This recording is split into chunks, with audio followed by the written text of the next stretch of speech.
இன்று வைகாசி மாத அனுஷ நட்சத்திரம். மகா பெரியவா அவதார தினம். ஸ்ரீ மகா பெரியவா சச்சரிதம் முதல் அத்தியாயம். ஜெகன்மாதாவாக காட்சியளித்த ஜெகத்குரு.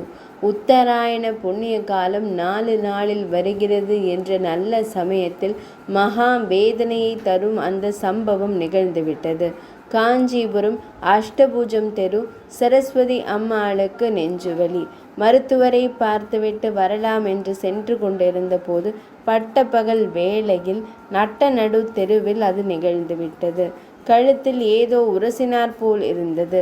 சரஸ்வதி அம்மாளுக்கு என்ன இப்படி என்று எண்ணி கையால் கழுத்தை தடவி பார்த்தபோது திக்கென்று ஆகிவிட்டது. மஞ்சள் சரட்டில் கோத்திருந்த திருமாங்கல்யம் பறிபோயிருந்தது. ஒட்டி உரசினார் போல் மிதிவண்டியில் வேகமாக சென்று மறைந்து பூனானே பாவி, அவன் வேலையாகத்தான் இருக்கும்.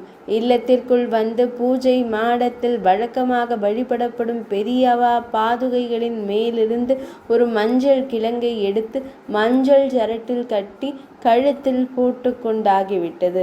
உடனே நகை கடைக்கு சென்று திருமாங்கல்யம் வாங்கி கொண்டு வந்து சரட்டில் கோர்த்து கழுத்தில் போட்டு கொள்ளலாம் என்பதெல்லாம் நடைமுறைப்படுத்த முடியாத செயல் திட்டம். எப்படியும் பெரியவாளிடம் சொன்னால்தான் மனம் நிம்மதி அடையும். மறுநாள் தரிசனத்திற்கு போன போது கூட்டம் கூடுதலாகவே இருந்தது. முகூர்த்த நாள். சிலர் திருமண விஷயமாகவே பேசிக் கொண்டிருந்தார்கள். மங்களகரமான அந்த நேரத்தில் என் திருமாங்கல்யம் திருடு போய்விட்டது என்று கூறுவது அநாகரிகமாயிற்றே. ஓரமாக நின்று கொண்டிருந்தாள் சரஸ்வதி அம்மாள். பெரியவா கண்களுக்கு தான் ஓர் எறும்பு ஊறுவது கூட பட்டு விடுமே. சேவையாளர் ஸ்ரீகண்டனிடம் அவள் என்னமோ சொல்றா கேளு என்று ஆக்னையிட்டார். ஸ்ரீகண்டனிடம் நடந்தவற்றை விழிகளில் நீர் ததும்ப கொட்டி தீர்த்து விட்டாள் சரஸ்வதி அம்மாள். செய்தி பெரியவா திருச்சுவிகளை எட்டிவிட்டது. சரஸ்வதி அம்மாள் நின்று கொண்டே இருந்தாள். பிரசாதம் வாங்கி கொள்ள வேண்டுமே. பெரியவாள் தொட்டு கொடுப்பதற்காக பிரசாத தட்டை நீட்டினார் ஸ்ரீகண்டன். எடுத்துக்கோ. பார்த்தாள் மஞ்சள் சரட்டில் கோர்த்த திருமாங்கல்யம், குங்குமம், விபூதி, அட்சதை, புஷ்பம். சரஸ்வதி அம்மாளுக்கு பரவசம். எப்போ கட்டிக்கிறது? பெரியவாளிடம் கேள்வி. கணுப்பொங்கல் அன்னைக்கு மஞ்சள் தீத்திண்ட பிறகு. அதன்படியே செய்து தரிசனத்திற்கு சென்றாள் சரஸ்வதி அம்மாள். வெறும் கையுடன் போகலாமா? 100 கிராம் டைமண்ட் கல்கண்டு வாங்கி கொண்டு சென்றாள். நமஸ்காரம். கல்கண்டு சமர்ப்பணம்.